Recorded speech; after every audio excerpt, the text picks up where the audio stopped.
Well, good morning, ladies and gentlemen, and can I add my own welcome to that of Nazir. It is indeed a great honour and privilege to be hosting this prestigious conference here at the University of Warwick in Coventry. And a great honour to start proceedings off by introducing our first speaker of this plenary session, Professor Jo Martin. Jo is first and foremost a consultant histopathologist with a special interest in gastrointestinal motility disorder. She's also a Professor of Pathology at Queen Mary University in London, and she is the Director of the Academic Health Sciences responsible for the Clinical Research Network of North Thames. Previously, Jo has served as Medical Director and Chief Medical Officer of St Bartholomew's Hospital, and also as National Director for Pathology for NHS England. However, Jo now fills her spare time by being President of the Royal College of Pathologists, indeed our first President to be elected by the Fellowship. Jo, I don't envy your hectic daily routine, but I'm very grateful that you've been able to find time to come and speak to us. Thank you very much.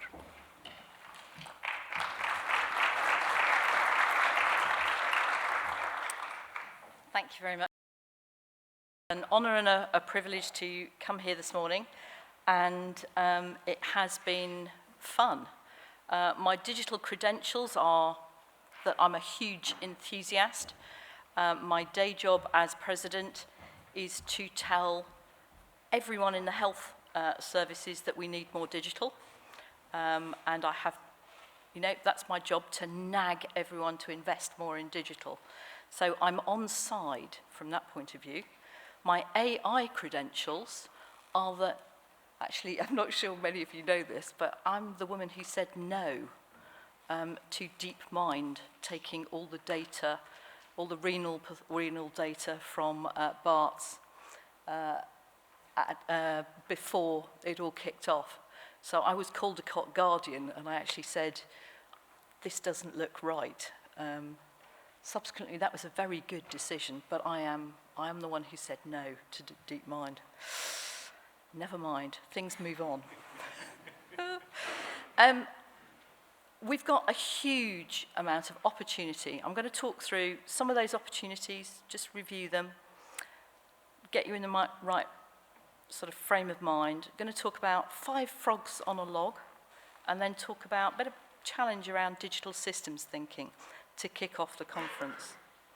Opportunity knocks. So we all know we've got massive transformation already in the way that we're handling samples.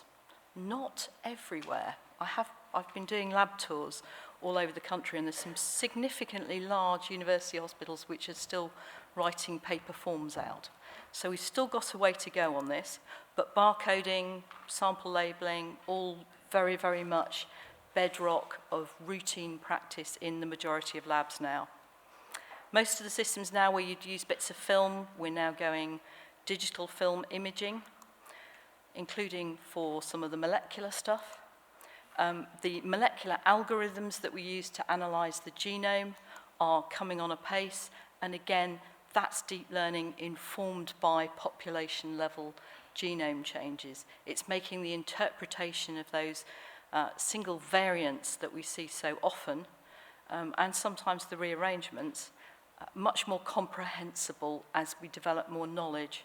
So that learning is already embedded in our routine practice in genomics. Our clinical notes. Yes, I was head of medical records for a while too. That was not us, by the way. I just want you to know that's not us. Becoming much more digital again. That comes with a lot of changes, as some of you who have lived through both the Barts, the Royal Free, and the Cambridge electronic health record implementation goes. You know that can cause interesting issues with legacy data, with transfer of records, and with data integrity before you transform. So there's lots of implementation challenges there. Scanners, sorry, hammer, coming on apace, and certainly the university hospitals now will have scanners, and will have had scanners for a while, and they may well have been quite dusty. because they're not linked into systems. And we've been using them for research for a very long time. All my research slides have been scanned in for probably, I don't know, probably almost 10 years, I think, from the very earliest scanners. So I've got files and gigabytes of very interesting and very beautiful dysmotile colons that you're welcome to review. But we also use them for EQA schemes. So the glass to digital EQA schemes, very common. I use the Oxford system to look at renal EQA. That's one of my jobs over the weekend. Luckily, they've extended the deadline. And there are some places, both on the continent and in the UK, that are now going digital. Obviously, not everyone has the plants and the lovely desk that this gentleman is benefiting from, but some of us now have digital workstations, but not many. One area where there's a lot more digital workstations and a phenomenal way of networking digital, which shows the true potential of it, is with the vets. The veterinary pathologists have global networks. Now, some of this has been done with imaging. So imaging PACS, you can do PACS transfer for a while. And we haven't really begun to do that in the UK, but it is very, very possible and is being done in other disciplines. So I would encourage you to go and talk to the vets. The other element that's coming on apace, as you will know, is artificial intelligence. So flagging up things that might be a problem. We already use AI unknowingly, mostly, in most of our everyday lives. So I was in Kilkenny on Friday, passed through all the digital boarding passes, digital passport stuff. My stuff's going through, all my handbag and everything in it is going through the scanner. Yeah, have fun with that one. And flagging up anything that, again, has an odd pattern that might be an issue. So we're using that. We're even getting to the stage where some, particularly, this is my favourite one from trawling the web for aspirational AI, is where you can, people are thinking about a digital resident where you actually pre-prepare reports, and digital QA where it actually automatically sort of audits what you've written and says, hang on a minute, sunshine. So that's already starting to be thought about. 5 frogs on a log. 5 frogs on a log, one decides to get off.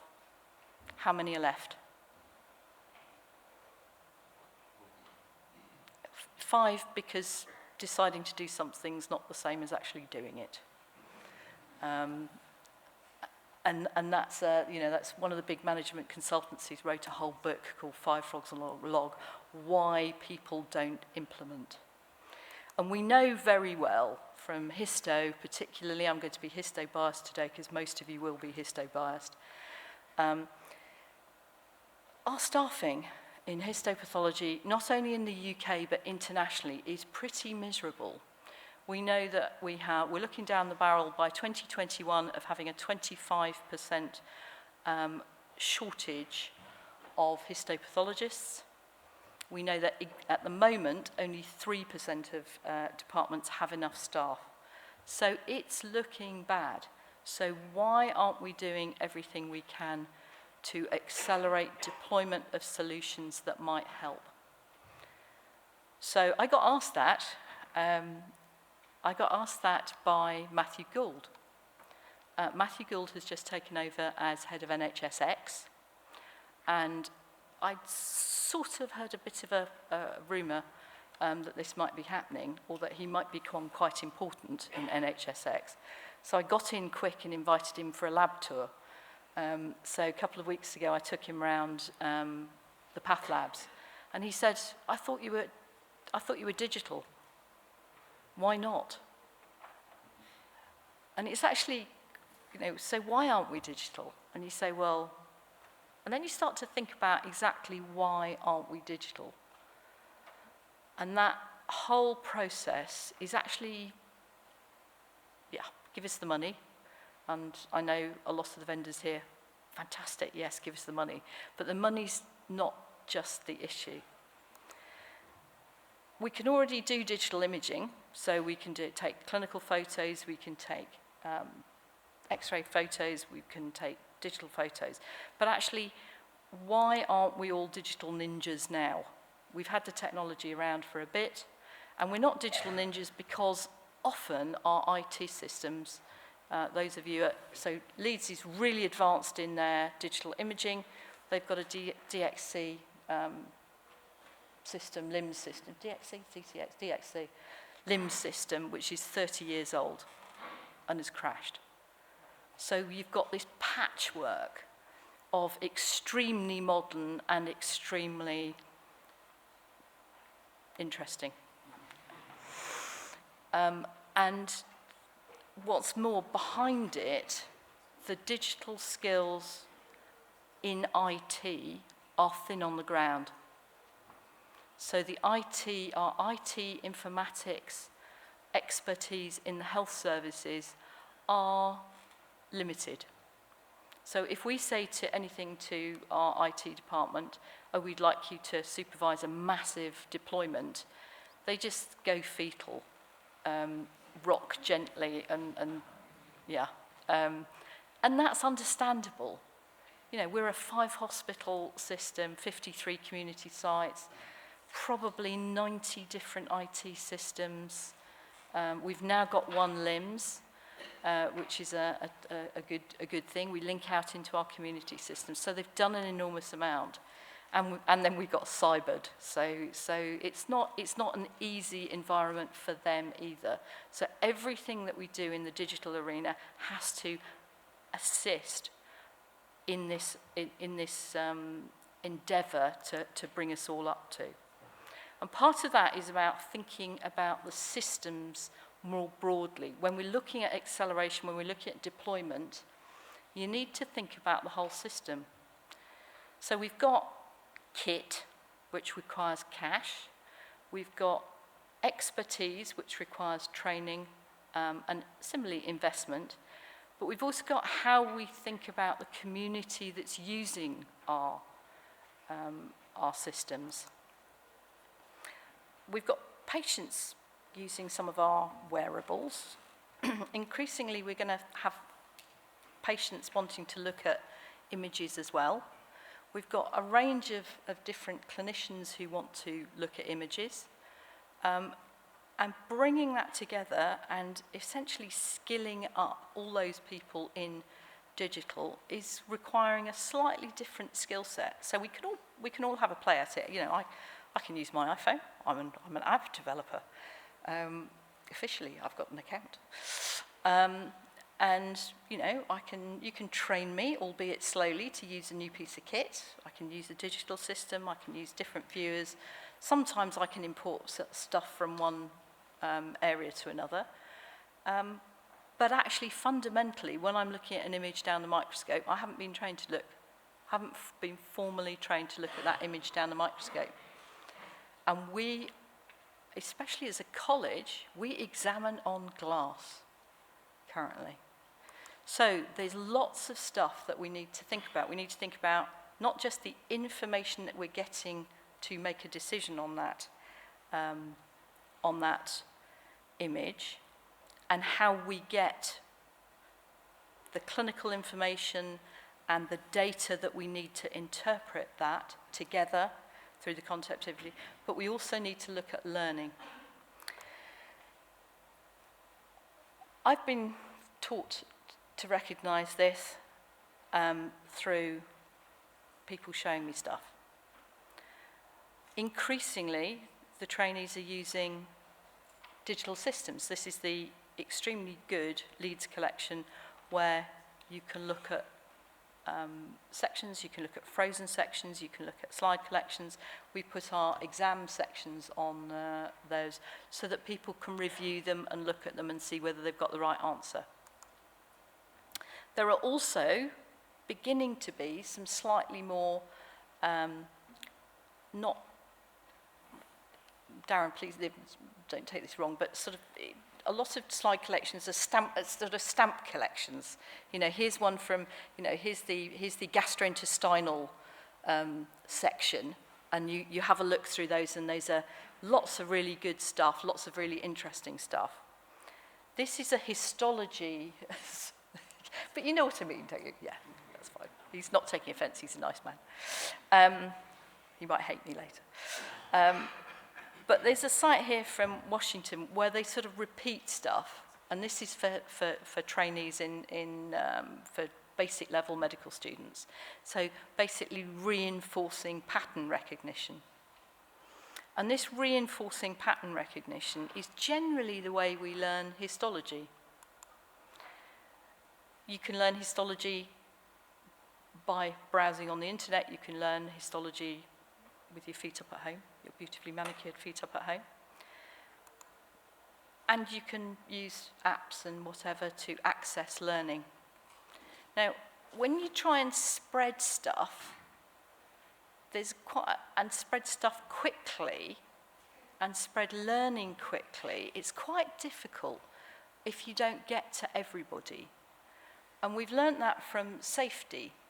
So in the safety arena, we know that if you look at a couple of thousand pathologists, about 70% of them will have seen national safety warnings.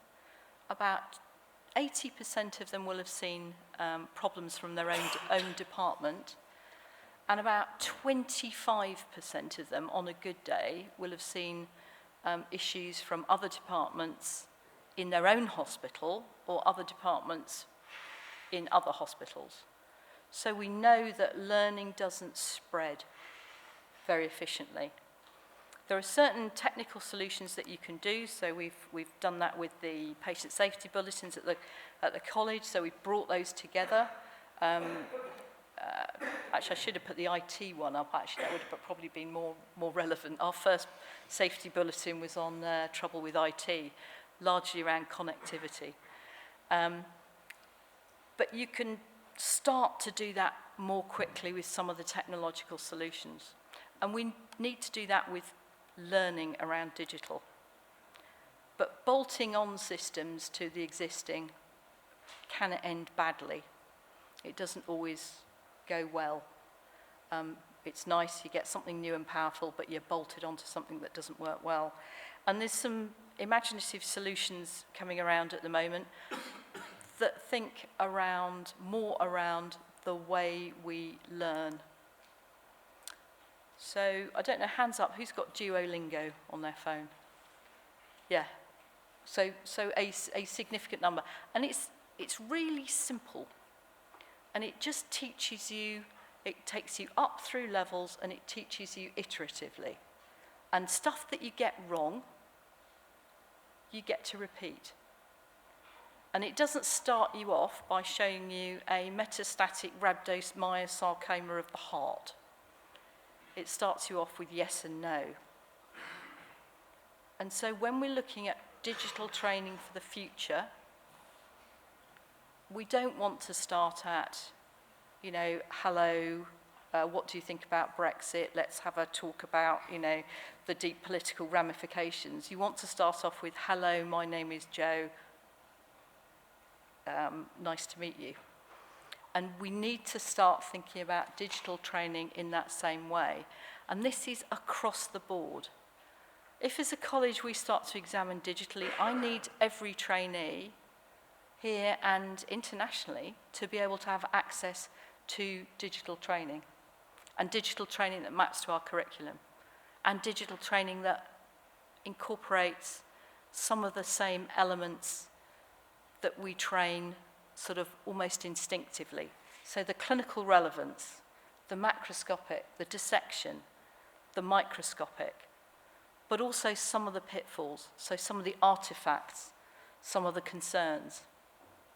And going forward, we're going to start doing that. So we're going to start putting up some digital workflows where we can integrate clinical knowledge, some of the clinical stuff, some of the practical stuff, and some of the digital imaging through a graded competency framework. It's a big project, and you can do this by basically, again, putting collections of material together, and you can grade it successively. But the trick will be also to integrate it with the iterative learning, to say, you know, look, Joe, 3 times in a row, you've mistaken a polymorph for a eosinophil. Let's just keep showing you some more eosinophils and more polymorphs until you get the hang of it. And once you've got that, then we'll start showing you basophils and confuse you completely. So it's that sort of iterative training, it's that sort of digital workflow, it's that sort of digital systems that we need to have a think about as we go forward. The other thing is a lot of the work that you're doing on digital, both on learning and as a group, are not just applicable to pathology. So this particular pattern, this iterative learning, the way you're implementing systems, we've done that with PACS to a degree. You're doing it with AI on PACS to a degree, but it is equally applicable to dermatology, to rashes, to some of the orthopedic images, and to basically anything you look at. Already the ophthalmologists are doing the retinal imaging very successfully with AI. But again, it's the training that needs to go with that. So the more we train digitally, the more accepting our community will be. We've got enthusiasts, but we've got some real spearheading going on, but we need to broaden it out to get the real rapid adoption that we need. So, great time of opportunity, need to get cracking, and think about the wider community. So that's my thanks to you for the opportunity to talk to you this morning. Thank you.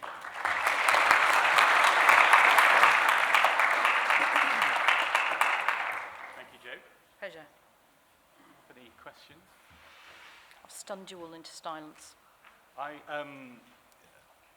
I recently gave up being clinical lead, which I'm very grateful for. Yes. But during my time, we went through a new LIMS procurement. Yeah. And it was at the start of the process, literally a blank page. We all started with a blank page, and it didn't end well. And I just wonder, why is it that we are so poor, do you think, about sharing?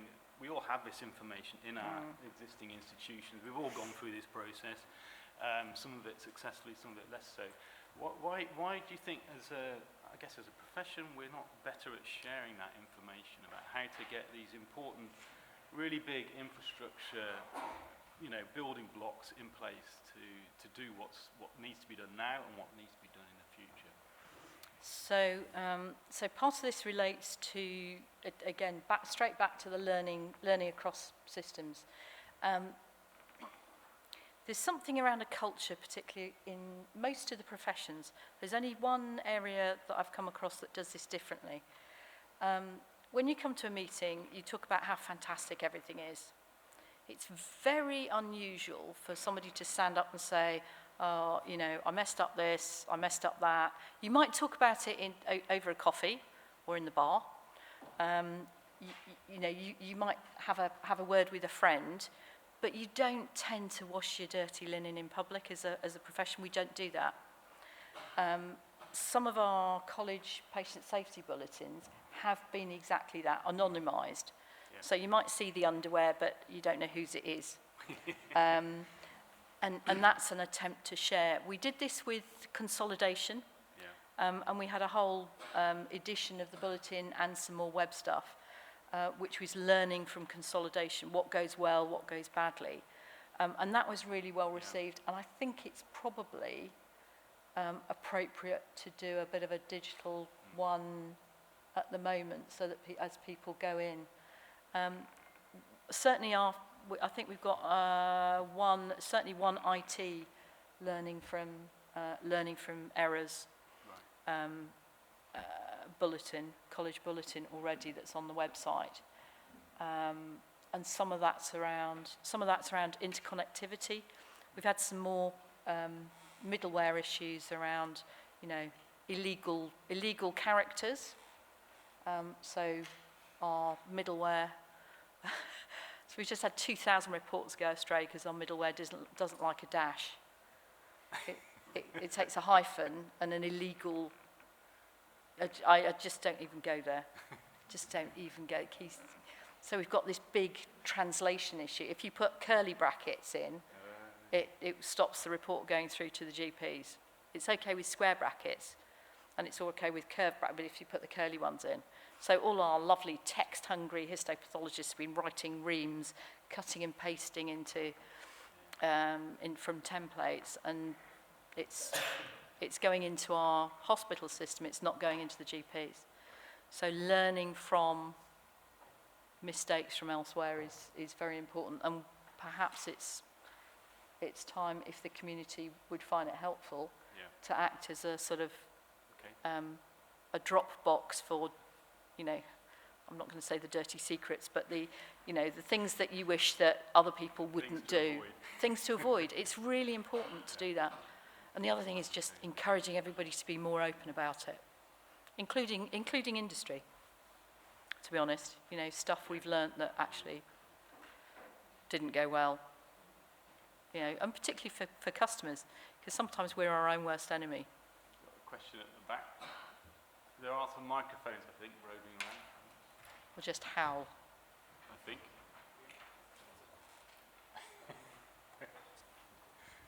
Have a shout. Shout out.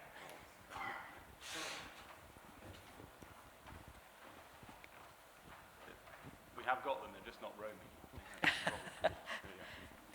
Thank you so much for an excellent talk. My name is Aisha Azam. I'm one of the Digital Pathology Research Fellows at Coventry. I recently did my FRC Path exam, and no doubt the lead resources are so helpful. In your view, what are the challenges associated with making the FRC Path exam digital, both in view of UK trainees as well as overseas pathologists who take this exam? So we've had a lot of discussion around this, and basically we have to offer a full service, probably the college has probably got to offer, access to a full service digital training resource that everyone can access. Because unless everyone has equal access to the same sort of training material as everyone else, we probably will have difficulty going fully digital. We'll have to run 2 systems for the time being, and for probably 3-4 years. But until we can almost guarantee that everyone's got access to a decent set of slides that are digitized, it's going to be hard for us. The irony is that we're trying to offer something that's not necessarily available on glass now. So not everyone has the same equal access to glass currently. So people will find different expertise in different areas. So we're doing our best. Over the next 18 months, that's what we're aiming to do. Excellent, thank you. Okay. Thank you very much. Thank you very much, Joe. Thank you. Cheers.